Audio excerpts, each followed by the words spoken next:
Estamos de volta ao programa Questões de Fé. É bom lembrar que tudo isso que eu estou falando da liturgia da Quaresma sempre tem relação com o batismo, né? A base fundamental é a preparação do batismo para quem não foi batizado e a renovação do batismo na Vigília Pascal e também no Domingo de Páscoa para nós que fomos batizados. Então, o tempo da Quaresma está marcado por isso. E no prefácio, o segundo prefácio disse aquilo que eu já comentei, e agora a oração do segundo domingo da Quaresma desse ano B faz referência, evidentemente, ao Tabor. E o Tabor é uma espécie de preparação ao batismo também, né? Porque a figura que nos foi dada no batismo é a incorporação a Cristo, né? Ó Deus, que nos mandastes ouvir o vosso Filho amado, alimentai nosso espírito com a vossa palavra. Volta a ideia da palavra de Deus, né? Para que, purificado o olhar de nossa fé, ou seja, o batismo é chamado até hoje nas igrejas orientais de sacramento da iluminação, ou seja, é o batismo que nos purifica o nosso olhar, nos permite olhar o mundo de outra forma. É o caso, por exemplo, daquele convertido francês, né? André Frossard, em francês André Frossard, que se converteu já com 20 e tantos anos. Ele entrou numa igreja sem nenhuma... Tem um livro, Deus Existe, eu encontrei, né? Tem em português. Ele conta a conversão dele. Ele era do Partido Comunista Francês naquela época, na década de 40, por aí, e ele entrou, talvez um pouco depois, porque ele foi muito amigo dos papas, inclusive do Papa João Paulo II, Paulo VI, com certeza, André Frossard, um grande intelectual depois, francês, e ele não acreditava em nada, entrou numa igreja, estava esperando num ponto para encontrar-se com um amigo e começou a chuviscar e a igreja estava aberta, a igreja de Saint-Sulpice, e ele entrou dentro da igreja e, misteriosamente, ele só fala dessa forma: eu entrei de um jeito e saí do outro. Quando eu saí da igreja, a igreja tem uma escadaria, Paris, segundo ele, Paris era outra cidade. Eu vi tudo com um olhar diferente. E, a partir daí, ele se tornou um cristão intelectual, sem absolutamente perder toda a sua acuidade mental, a sua inteligência, e morreu como cristão. André Frossard. Ou seja, o olhar da nossa fé, um novo olhar, o batismo nos dá isso. Nos alegremos com a visão da vossa glória, porque é o evangelho da transfiguração. Muito bem, nós estamos ainda no segundo domingo, espero que o próximo domingo a gente possa terminar os prefácios e as orações do tempo da Quaresma, porque hoje nós não vamos conseguir refletir sobre todos. Vamos ver agora um vídeo da CNBB sobre o tema da campanha. Esse vídeo fala de mães que os filhos foram vítimas de execução, um assunto de execução, de violência que é comum no nosso país. Lembrando que nós estivemos no país tanto o assassinato de uma política, mas também tivemos esta noite assassinatos no Rio de Janeiro. Tivemos o pai que viu seu filho, o pai cujo filho de 5 anos o viu ser baleado. Depois que ele entregou o carro para os bandidos, eles o mataram a sangue frio na frente do filho de 5 anos. Nós temos a médica que morreu na linha vermelha, uma médica que cuidava da vida das pessoas. Nós tivemos e temos no Brasil, no Rio de Janeiro, em São Paulo, em Belo Horizonte, nós temos mortes e violências o tempo todo. Não devemos, quem morre, as vítimas, todas merecem o nosso respeito e a nossa consideração. Não é porque é um político, é um vereador, é um presidente, é o que for. Todos nós sofremos. Se morrer um seu irmão, um seu sobrinho, você vai ver o sofrimento por esta violência, você vai ver o seu sofrimento. Não importa a cara, não importa o título, importa que foi uma vítima. Vejamos o vídeo.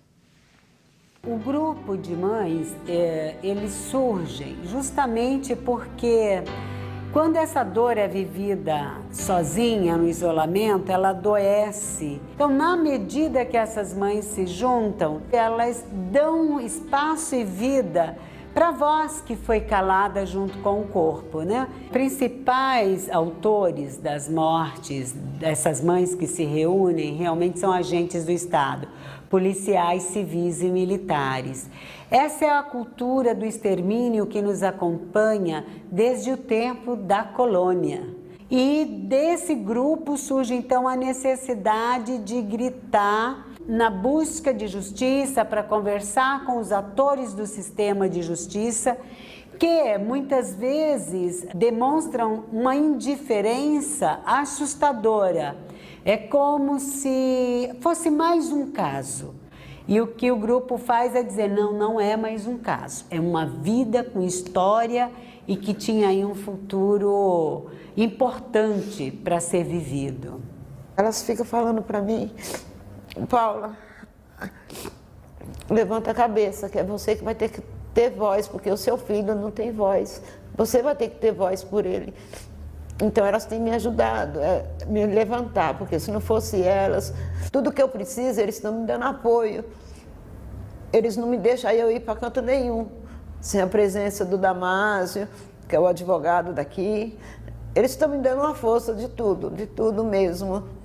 Aqui a gente trabalha ajudando as outras mães que têm mães pior do que nós, né? A gente vai na casa, faz visita, né? Ajuda no que tem que ajudar, se precisar de uma despesa, as meninas ajudam na cesta básica. Então a gente trabalha um pouco de tudo, ajudando sempre as mães que têm muitas pior do que nós. Aqui tem muitas.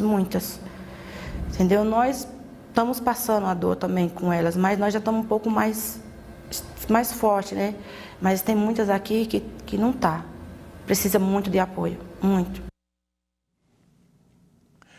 A polícia realmente, muitas vezes, não tem o preparo necessário, os salários são baixos, como os professores também, cada um no seu âmbito, né? Só que a atividade da polícia é muito mais grave, porque mata. O professor pode não matar fisicamente, mas também pode matar se ele for despreparado. Ou seja, as atividades e as profissões que não têm condições de exercício, os bandidos têm armas algumas vezes mais pesadas que os policiais. É bom lembrar também que são muitos policiais que morrem. Enfim, a situação é muito mais complexa do que o vídeo falou, porque o vídeo só falou que toda a violência é causada pelos policiais. Não é verdade.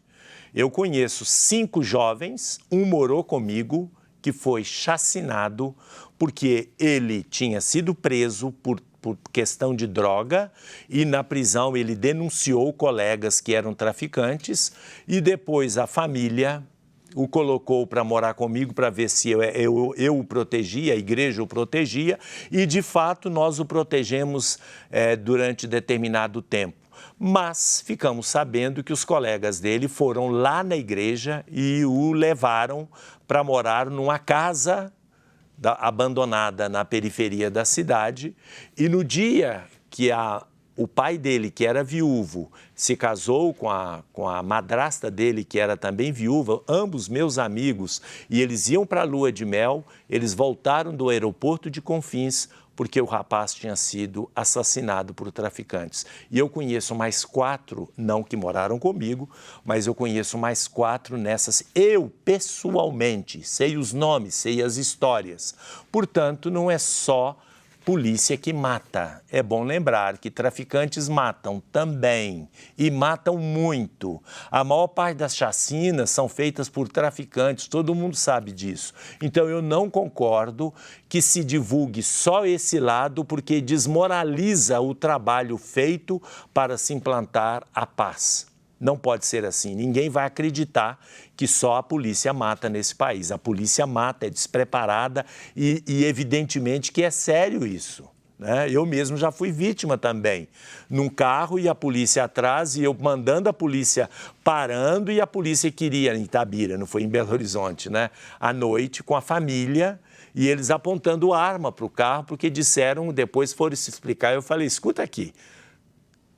O que é isso? Aí ele falou assim, não, porque o senhor podia depois, porque eu falei que era padre, né? O senhor podia estar celebrando missa de 7º dia para nós. Eu falei, não, mas quem está armado são vocês, eu não estou armado. Então eu queria morrer se vocês fossem atirar assim desavisadamente. Então a polícia realmente é despreparada, mas não é só a polícia que mata, não. Então a gente tem que apresentar o quadro completo, senão perde a moral. Qualquer instituição que estiver lutando a favor da paz nesse país tem que falar a verdade. Voltamos daqui a pouco.